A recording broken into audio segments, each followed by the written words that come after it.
Now we're going to introduce the next guest. It's going to be Mike Lee, a Notre Dame graduate, undefeated professional boxer. Now he's heading in on Friday, June 8th, Hard Rock Hotel in Las Vegas. Going to be going for 9-0, and he's going to be going against Isaiah Barella. If you were at the fight, this is what you are going to hear when he rolls into the ring. Like we always do at this time, I go for mine, I get to shine. Now throw your hands up in the sky. I go for mine, I get to shine. Now throw your hands up in the sky. Hi, is this Mike? Yes, it is. We got Mike Lee on the air. Everyone on the New Indy Nation Network. We got Mike Lee, Notre Dame graduate, undefeated pro boxer, about to go into a next fight June 8th, a couple weeks from tomorrow. Mike, how you doing? Doing great. I love the intro music. Yeah, I had to go search it out. I was like, I'm trying to do some new things, and we had Oscar he had a little Public Enemy a bit ago. Jason, as you know from last time, he's our big fight guy. He's been doing some research on your videos. He has some good questions for you. So, Jason, if you're on the line, go ahead and go into the ring with Mike Lee and see what he can take. Yeah, I'm not going toe to toe with you, Mike. It'd be the shortest fight you've ever had. Hey, you're coming off your last win over Alan Medina last December in a TKO win in the fourth round. Now that fight was inside Madison Square Garden. I've got to ask, what is it like to have a bout in that historic building? It was unbelievable. It's really tough. I'm trying to find a proper adjective to use here, but it was just one of those surreal moments. There's something about the Garden that, especially when it comes to boxing, just the legendary fights that have been happening there for so long.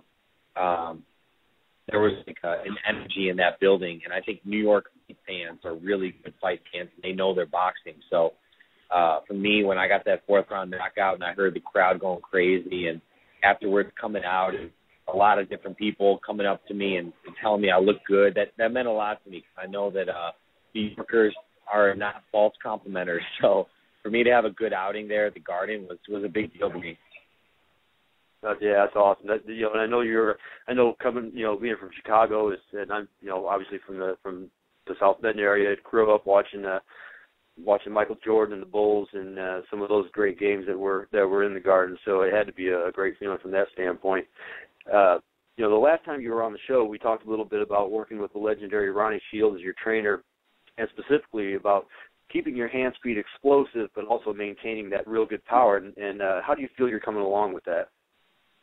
Coming along great. And that's actually, it's funny you say that. I was just sparring today, thinking about that, trying to use hand speed and really just tie that into my game, because I know the power's there, and we've just really been trying to use that speed, because, the thing about boxing is sometimes the shots that hurt the most are the ones you can't see. And that's why some of the greatest fighters in the world, have that power, and it's not only coming from that strength, but it's coming from the speed. So that's something we've been working on, and I feel like it's coming along great, and I'm excited for people to see my next fight, on ESPN June 8th, and they're going to see that hand speed coming along. Big difference from my pro debut, which will be basically about exactly 2 years ago. So in a short 2 years, I feel like my hand speed and everything has just improved. So I'm feeling good. I'm excited. It's a work in progress. And like you said, now you're just 15 days away from your ESPN Friday night fights bout, and it'll be a little bit longer scheduled bout for you, a 6-rounder, and you're taking on Isaiah Barella, who's 4-2 with 3 knockouts. How do you go about preparing for a guy like Barella? You see guys' style on tape, and they come out, and you hit them with a couple flush right hands, and all of a sudden they're backing up and running. And I think that's something that I've come across with in my past few fights. But I'm ready for anything. The sparring's been so tough and the training's been tough that I'm just ready to get in the ring. I mean, if I could, I wish the fight was tomorrow at this point. And then also on that card, Kelly Pavlik is the main bout there. How do you feel about being on a card with Kelly Pavlik like that? I told him, I said, one day I want to fight on your undercard. And I remember he looked at me and he said, it'll happen. One day it'll happen. This is before I even turned pro. And sure enough, here we are. We're both co-main event for Friday Night Fights on ESPN. So, nationally broadcast, and I get to fight right before my good friend Kelly Pavlik, and I think he's on his way back to another title. So it's pretty crazy. If you would have told me then what I know now, I probably wouldn't have believed you. But it's been the result of just a lot of hard work, and so I'm excited. Now you're relatively new to new to boxing. I mean, 8-0. It's obviously an impressive record, and the upside for you is just is really nice, and I think you got a great career ahead of you. But now you've got the Subway commercial, and now you're fighting on one of the better nationally televised boxing venues. Does the pressure increase for you more now, or do you just go about it as business as usual and not worry about the venue and not worry about the other things? Well, I think outside the actual fight, before fight time, yeah, the pressure kind of gets to you. I definitely feel pressure on this fight, especially with, like you said, the more national exposure. But I've turned it to a positive because I train so hard and I myself every single day because I know that there's just so little room for error, and so I've taken that pressure and used it as more of a motivational tool at this point. And the thing about me is, once that bell rings, I truly am not thinking about who's broadcasting the fight, who's watching, the implications. When that bell rings, I zone out. I become a different person, and I just kind of say to myself, I'm not leaving this ring without a win.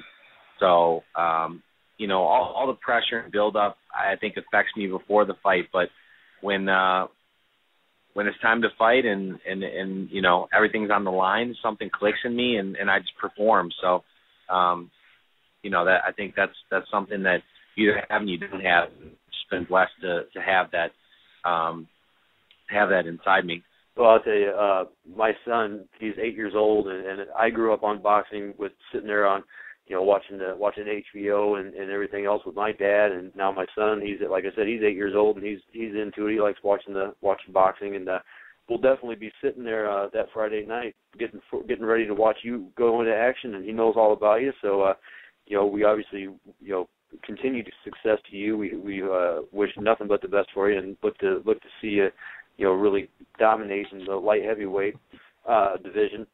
Hey, again, thanks for your time. This is the second time you've been on the show. We always appreciate you having you on, and just so everybody knows, your fight is Friday, June 8th at 9 p.m. Eastern Time on ESPN2. Everybody, make sure tune in to ESPN2 that night and watch former Notre Dame alum Mike Lee, Bengal belt champion, 3 years.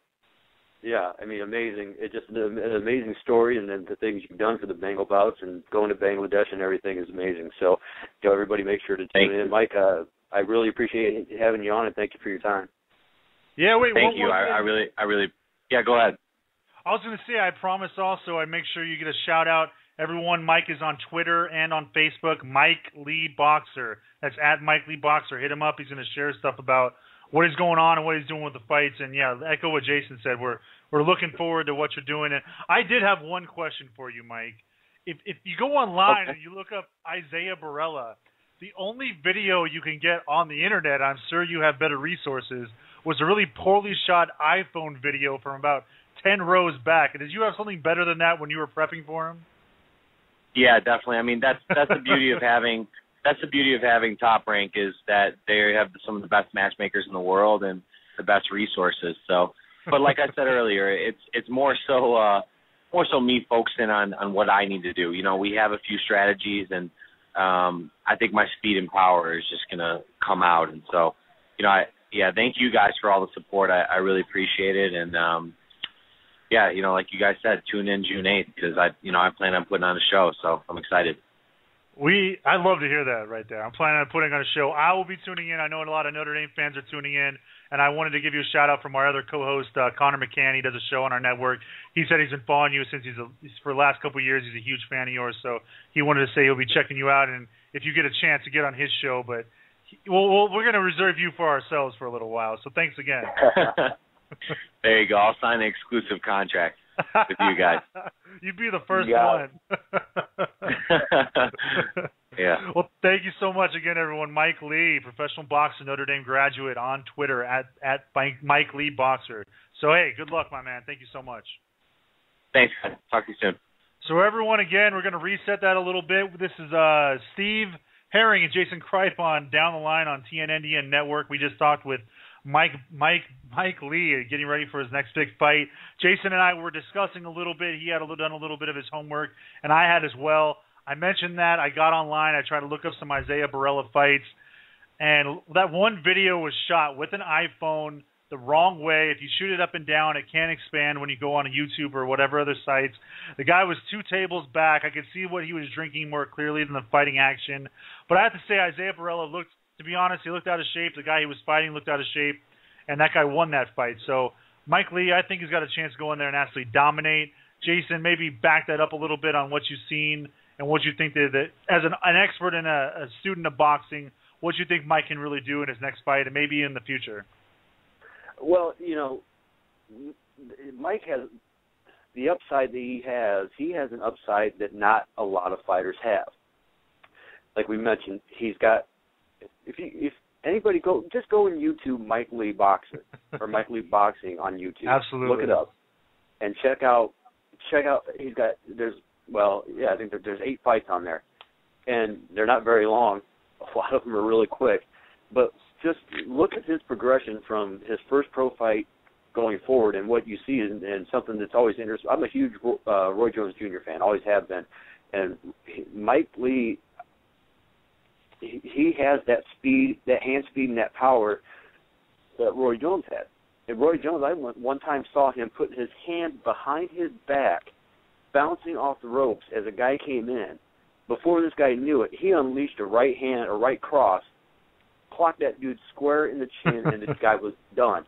Now, and like Mike said, the shots that hurt you are the ones you don't see, and that's very true. Because if you see one coming, you can let that exhale out and prepare yourself for the shot a little bit. But he's right, and that's what that's the one thing I've seen from him, and that's why I'm always fascinated by it, is his improvement and his power is always there, but now his hand speed is really progressing. And working with a guy like Ronnie Shields, I mean, just look up Ronnie Shields on Wikipedia if you're a boxing fan, and look at the guys he's trained. I mean, it's impressive. He worked with Mike Tyson. He's got some great guys that he's trained. So he's in a great position to do some really great things. And being in, I mean, the guy's got a degree from Notre Dame in business. Now that tells you something. Yeah, he's a smart guy. And that means a lot in boxing. A lot of people think that boxers are nothing but brawlers. They go out there, they beat the hell out of each other, and that's the end of the day. Well, it's really not. The smarter you are, the better you prepare, the more you absorb in sparring with someone with that style and watching tape and everything else. So he's really got a great advantage. And I was watching, and I did see that video you were talking about with Isaiah, and I watched about 12 seconds of it. That's not worth my time. It was awful. Yeah, it was horrible. But boxing needs a guy like Mike Lee, to be completely honest with you. I mean, the sport of boxing, in its heyday, not its heyday, but in my era, early 80s through Tyson, and maybe even a little bit past Mike Tyson, it was really good, and then it really fell off, and then it came back with, the heavyweight division was horrible forever, and then it came back, and now you got, I don't like Floyd Mayweather, but I mean, he's probably the best pound for pound boxer in the world at this point in time. The sport is really starting to pick up, and you get a guy that, that's got the name, has got Notre Dame behind him, is intelligent, he's just a great guy all around. He's very generous. He, in fact, donated a pair of signed boxing gloves to our charity raffle for Play Like a Champion Uganda. So, he's really great. He's very approachable. So the sport of boxing really needs a guy like that. And, I'm a huge Mike Lee fan. I'm probably his number one fan. I'll just tell you right now. So I'll be glued to the TV that night, and I'll sit there and watch the whole thing. And, I think he's going to destroy Isaiah. Yeah, I do too. I do too. Absolutely. I don't think it goes past the third round. He's a workman, and that's the kind of boxer I love. He's not a showman. He's going to go out there and try to, flash and do, the rope-a-dope and, smile at you. He's out there to take your head off. and it's great. So I'm very excited, and it's always great to talk to Mike Lee. Just like I said, just a great guy, and that's what we come to expect from Notre Dame alum and athletes and everybody else. I mean, you're right on track with that, and I had to say, you know, he talked about the resources of being with Top Rank, and at his age and his inexperience level, as far as he's at the very beginning of his career, and Top Rank doesn't go out and get a guy like him and invest the kind of money they are with him, unless they think that his future is extremely bright, and he's obviously proved it in the ring, 8-0, should be 9-0 after this next fight, and Subway is certainly not going out there and putting commercials up with Michael Phelps and Nastia Lukin and multiple other stars with Mike Lee in there, unless they think that Mike is a guy that's on that trajectory. So I am agreeing with you. I'm not an expert on boxing the way that you are, but I've seen the videos of Mike fight. He's extremely impressive, and, you know, something for Irish fans to be proud of.